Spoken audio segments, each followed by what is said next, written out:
Hello,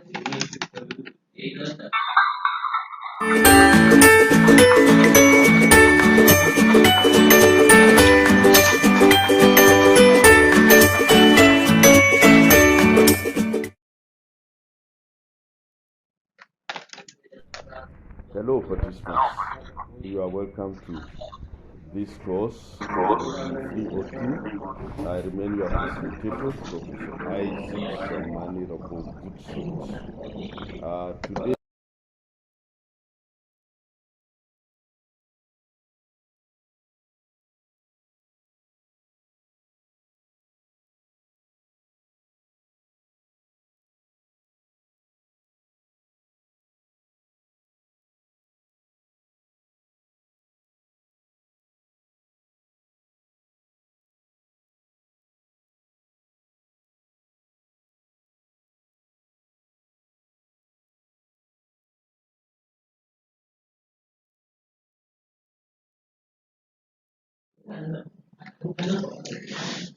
today we will be looking at the management of breeding stock in ruminants, breeding stock in cattle, and then the breeding stock in sheep and goats. For content, it will follow the normal flow, which is introduction, objectives, the main contents, the breeding bull, the breeding of cows and heifer, the mating systems. Then we look at the natural mating, control mating, synchronization, artificial insemination, management of pregnant cows, pasteurization or calving in cattle, management of the calf. We look at the conclusion, summary, and then we take some class activities. After that, we look at further reading and references.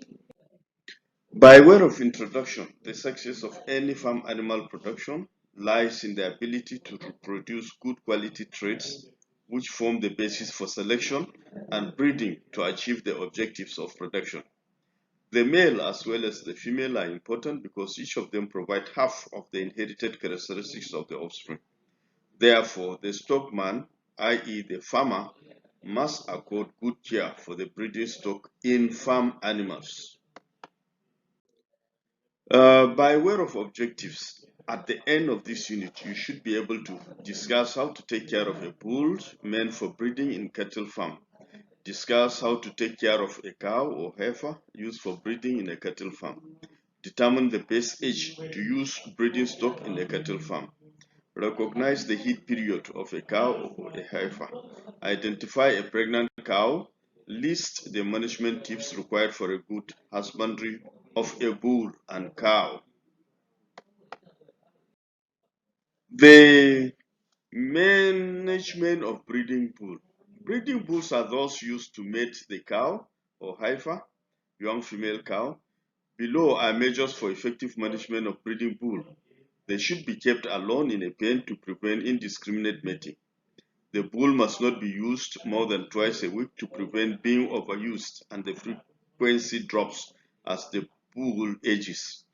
A young bull can be used for breeding as from 2 years of age, and this is a function of many factors such as good and adequate feeding, health and general management practices. When used on pasture, a mating ratio of 1 to 10 is recommended. This means 1 bull to 10 cows. If this limit is exceeded, it may result into low sperm count, ejaculates. Breeding bulls must be adequately fed with low quality roughage and very little quantity of concentrates. They must not be overfed or underfed. They must not be allowed to put on excess fat. This can be prevented by controlled feeding and allowing the bull to exercise, usually on pasture. Exercise is also important for the breeding bulls to prevent sluggishness. Breeding bulls must be upstanding with good legs. Hence, they must be under the watchful eye of the stockman to ensure that they do not sustain injury on the legs or any part of the body. The hooves must be trimmed regularly to prevent overgrowth, foot rot, or lameness. Management of breeding cows and heifer. A cow is a female ruminant that is large ruminant that is already being used for breeding, while a heifer is that which has not been used at all.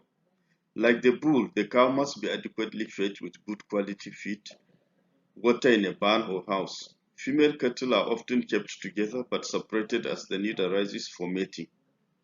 They must be allowed a lot of exercise. They must be allowed to graze with the bull to stimulate or help detect the heat period, which is the period that female animals are very receptive to their male counterpart.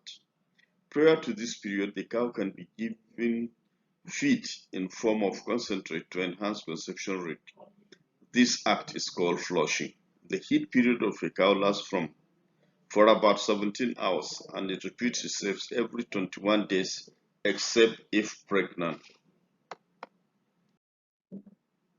When the cow is on heat, it becomes restless, moves and mounts on one another. The external part of the vulva becomes swollen. It stands and allows the male to ride or attempt to ride other females. The moment the cow is detected to be on heat, mating must be carried out at about 12 hours after to ensure a good conception rate. Detection of heat is now computerized in some dairy farms in developed countries and in some dairy farms in Niger State, Nigeria. A young female ruminant ruminant cattle are called heifer and comes on their first heat at about 1 year of age, especially in the temperate countries. In Nigeria, it's about 3 years. At this point, they must not be used for mating. However, a heifer is ready for breeding from 18 to 21 months of age and can have its first calving at about 30 to 36 months of age. Mating systems. Cohabitation between male and female is called mating. In animal production, there are different mating systems that can be used. Natural mating. This is a mating system where the male is allowed to stay with the female and mate without assistance or interference from the attendant or the stockman. Control mating. This is a mating system where a particular bull or bulls are assigned to mate a particular cow or cows in a pen or in an enclosure. This system is used where breeding records are important and are taken. There are two types of control mating, namely synchronization and artificial insemination. Synchronization. In this type of control mating system, the estrus of the cow is synchronized such that all come on heat about the same time. In this situation, synthetic sex hormones such as estrogens that comes under different trade names are either injected or implanted either through the vagina or the ear on the cow or heifer. This causes the animals to come on heat about the same time, hence they could be mated either by the use of artificial insemination or a bull at the same time. The advantage is that it allows for easy management of the cows and their offspring, especially if there is a loss of dam at calving. Hence, the calf could be fostered. Artificial insemination. This is also another form of control mating. This is the process of collecting semen from living sperm from proven bulls using dummy female or vagina and the timely introduction of same to the reproductive tract of a ready female. This is only practiced on some government farms in Nigeria or private farms. The main problem with the system is that of heat detection. However, the system has the advantage of preventing disease and also overcoming time and space problems. Management of pregnant cows. The gestation period in cows is 272 to 292 days with an average of 283 days. Immediately the cow holds on to service, i.e. become pregnant, it must be separated if it is a farm where separate pens are available for pregnant or in cows. Otherwise, it must be kept under the watchful eye of the attendant to prevent fighting or any action that can lead to abortion. The cow is confirmed to be pregnant if it does not return to estrus, and when introduced to a male, it will refuse mounting. Other means of detecting and confirming pregnancy include rectal palpation at about the 5th week after mating through the genital organ of the cow. The trained technician or a veterinarian wears a glove and inserts his or her hand into genitals through the rectum of the cow and gently palpates or feel the development of the estrus. Hormonal changes in the animal system can also be monitored. Observation of physical behavior changes of the cow as it begins to undergo conformational changes around the belly and loin area can also be monitored. Adequate feeding, good health care, and gentle handling must be given the cow at the first trimester of pregnancy to prevent abortion. A good combination of good quality succulent grass and legumes must be provided with substantial supply of water. Slippery floor must be avoided to prevent falling and dislocation. Drought must not be allowed in the stall, and pen and adequate ventilation ensured. Pregnant cows must not be allowed to walk long distances to prevent stress that may lead to abortion. Towards pasteurization, the in-cow must be well monitored. A maternity pen must be washed, disinfected, well bedded, and must be prepared for calving.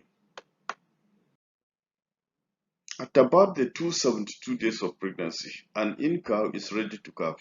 It must be taken to the calving or maternity pen some few days to end of pregnancy, which can be calculated from the records kept by the stockman.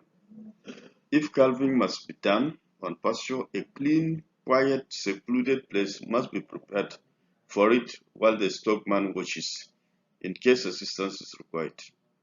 Towards calving, the udder becomes bigger, the vulva also swells, and the ligaments around the tail head drops. Hormones such as oxytocin are released, which helps in the contraction of the uterus. The amniotic fluid is released, and the animal pushes for the fetus to be expelled. Normally, the fetus comes out with the head laid over the forelegs for ease of passage. After this, the placenta is expelled and buried. The cow must not be allowed to eat it. If the placenta does not come out between 5 to 8 hours of calving, or fetus comes with wrong presentation, the assistance of a veterinarian must be sought.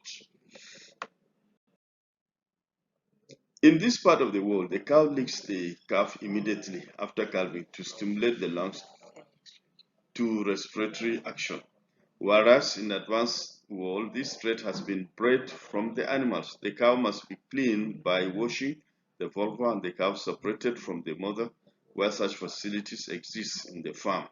Soon after birth, calves must be identified by tagging, tattooing, branding, or ear notching. After the pasteurization, the calf must be gently introduced to the normal feeds. Under artificial rearing, some milk replacers take place, or bucket feeding of the animals. This is a typical case of a bucket feeding. In other words, the calf is separated from the mother and the milk is being shared to them through a milk bucket and a nipple. Now we have this class activity which you should endeavor to do. What is the mating ratio allowed in cattle production? List the signs of heat in heifer or any cow. What management method of rearing is preferred in a dairy cattle farm? Describe this management method.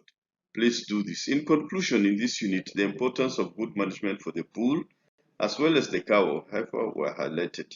Different mating systems and identification of heat period were discussed. The management of pregnant cow and the calf were also discussed. In summary, the success of any cattle production is hinged on the ability to manage and select good breeding stock. Bulls must not be used for breeding before 2 years of age, but be adequately fed and not overfed to the extent of becoming fat. Legs must be adequately taken care of. Breeding bulls must have a lot of exercise, and each must not be mated with more than 10 females. Cows or heifers must be watched for their heat period and mated 12 hours after. Heifer must not be used for breeding before age of 18 months. They must be well attended to during calving. Different mating systems such as natural mating, controlled mating, and artificial insemination could be used. Calves could be reared under natural or artificial systems. By way of further reading and references, you can refer to Kate and Elster 1986. You can also look at Payne and Wilson 1999, Williamson and Payne 1980.